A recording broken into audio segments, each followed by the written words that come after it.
за днес раздаден. Започва първият от индивидуалните финали. Обръч.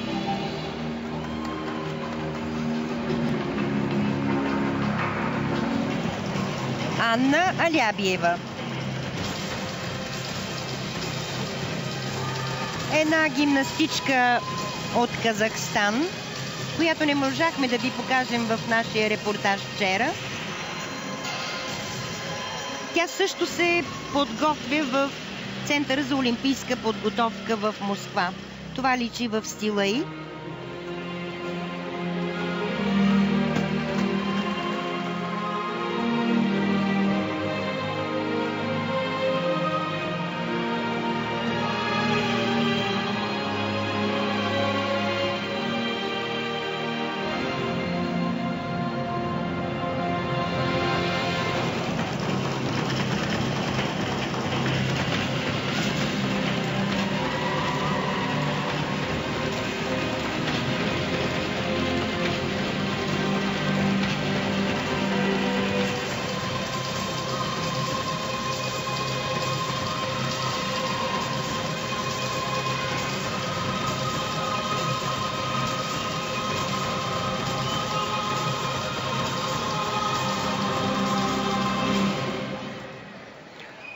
Седемнайста в многобоя на световния шампионат през 2009 година.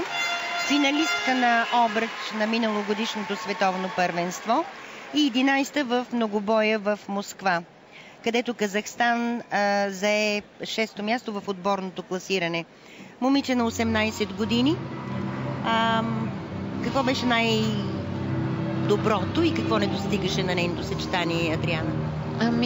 Композиционно мога да кажа, че наистина амплитудна гимнастичка, доста динамична, с много високи изхвърляния. За съжаление направи две малки грешки в поемане на обръча, или по-точно самите хватове предразположих към някакви грешки, защото тя общо взето много късно пое обръча и той имаше контакт с земята.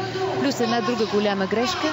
Но съответно в такава динамика и в такива рискови елементи винаги може да получи грешка.